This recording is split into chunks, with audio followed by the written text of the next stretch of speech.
So, hi guys, and welcome again to my YouTube channel, which is Daphne's Official. And we're here again for another episode in Bigo Talk. So, basically guys, very good clarification. This video is partially for my host, and also if you want to learn Bigo, why not, diba? Kasi I'm an agency owner sa Bigo. So, yeah, gusto ko lang siya i-clarify kasi baka sabihin na, ay, ngayon nagpapasikat lang yan. Nagpapasikat ay pagpadala ng subscribers.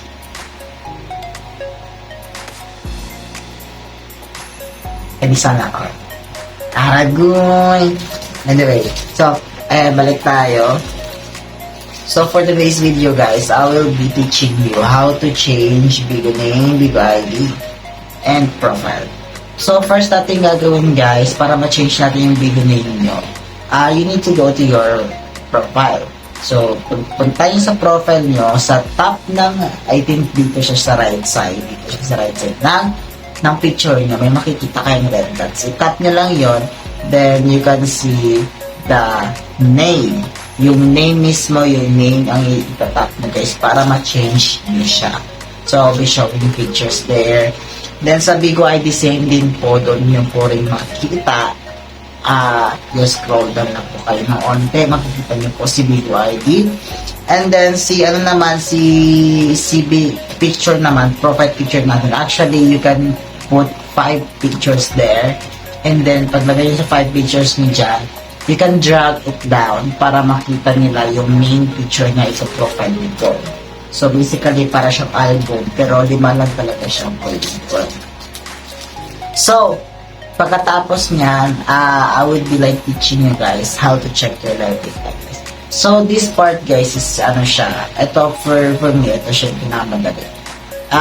Medyo, let's say na medyo confusing siya as of now since sa mga bago update dito. So, ito siya, pupunta kayo sa Creator Center nyo. Saan nga ba malolocate si Creator Center? Creator Center yung malolocate sa profile nyo.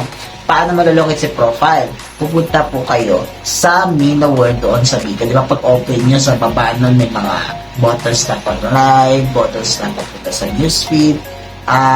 Tap nyo po yung me, which means profile po. Then yung live data po, yung Creator Center po is makikita nyo po talaga sa unahan. Baba ng name nyo po, may nakalagay din doon na Creator Center. Itap nyo lang po yun. Pagkatapos nyo po itap yun, hindi po kayo pupunta sa agency. Pupunta po kayo sa live na word. Kasi yung agency po na yun is for agency managers lang po, okay? So, sa mga nag-a-apply lang po ng agency. And I don't want to suggest you to apply sa agency kasi so hard to manage people. So madali aral kasi and it's my birthday. So, I want things to be done all.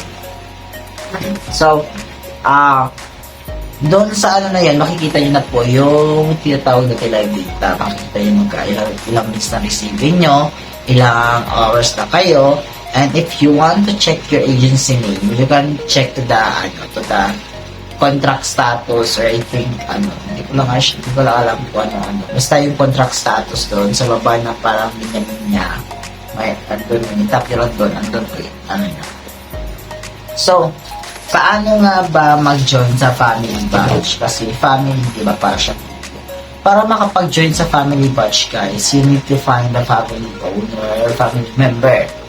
Pag nakita nyo po yung family member na yun, you need to tap on that, tap on that person. Pag tap nyo sa account niya, you will find the family batch. So, ayun yung family batch.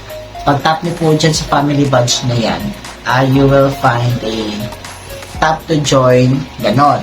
Then, after that, pag tap to join nyo po, aantayin nyo po yung approval ng family owner. Which is, kailangan nyo po, let's say, kailangan nyo po i-contact yung family owner or family admins na paano kayo. Or, let's say, sa pangalawang way is,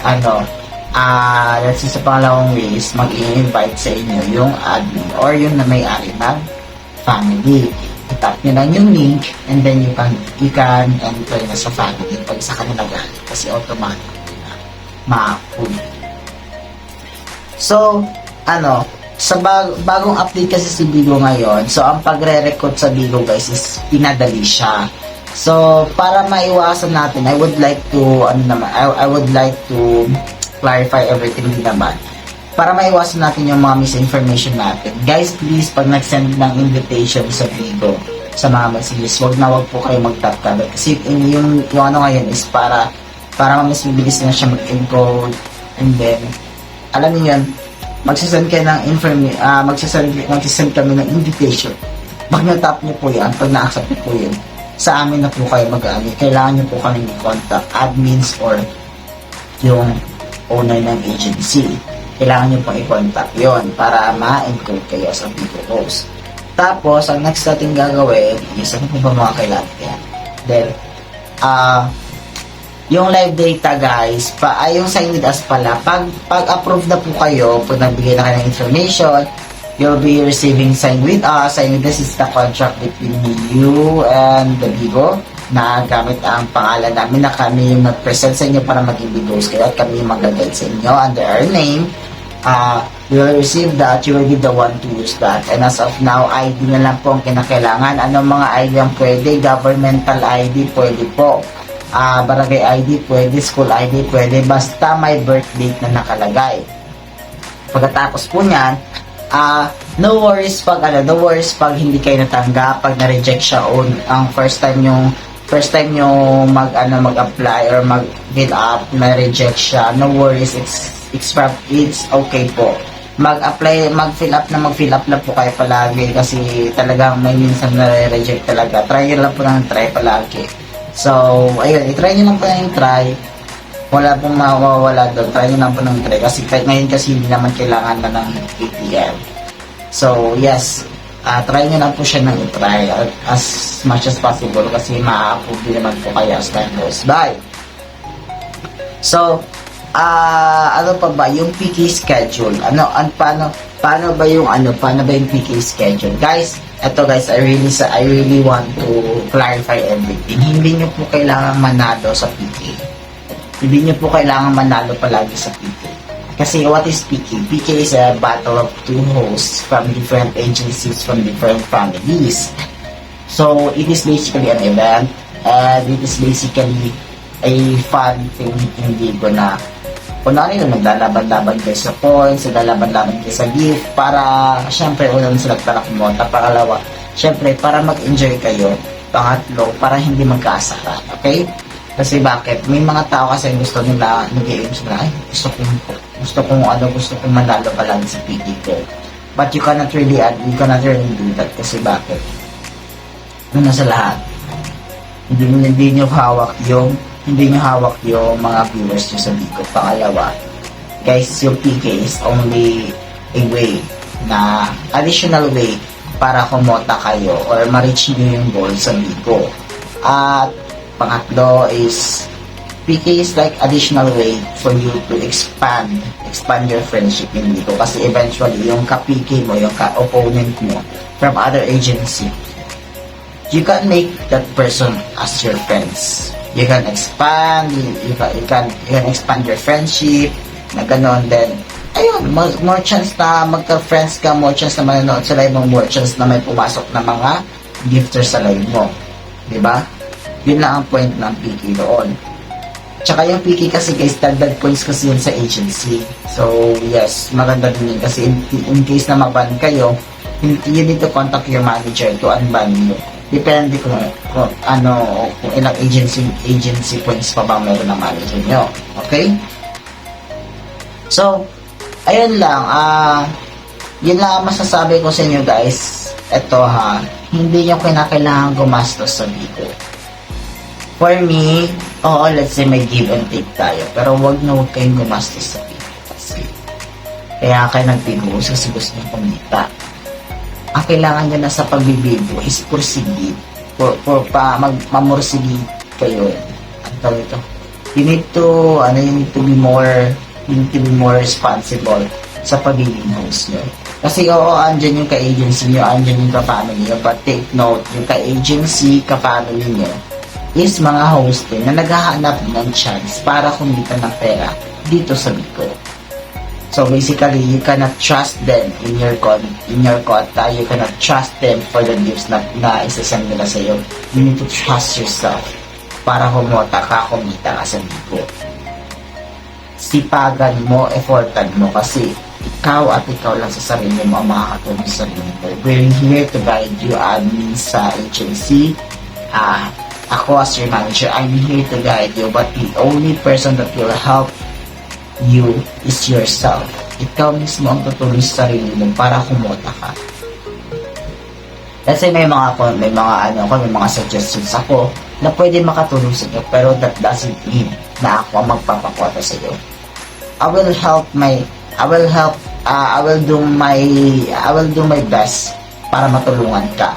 But I cannot assure na I will send you gift para kumota ka at kumita ka sa video. It doesn't mean na ako yung manager mo, ako na magpapakota sa iyo. Basically, kailangan mo din magsikap. Kasi we managers in Bigo and admins are the only one that will guide you, not will send gift. Kasi guys, ang liit lang ng commission namin every month. Oo, totoo po, may commission kami. Pero ang liit lang po kaysa sa sahod niyo. I think it would be enough for us na nasikaso kayo, naghanap ng pili sa inyo, at syempre, na sinicheck palagi yung live nyo para in case na di ba? So, that would be all for today's video. I hope na everybody's doing well. And yeah, I'm really sorry if I don't have that much of energy as since I'm really tired. And I'm really, sleepy. Before tayo mag-end ng video ngayon, I would like you guys to follow me on all my social media accounts in here. And if you're looking for agencies sa Bigo, please do PM me in my Facebook account. And please, ito reminder lang sa inyo, pag magbibigo po kayo, please be ready tayo na mag-effort kasi hindi lahat ng tao na nagbibigo kumikita agad. Kailangan mag-effort nila. So yeah, that's all for today's video. Don't forget to subscribe, like, and comment in this video guys para marami pa tayo dito magagawa, and see you tomorrow.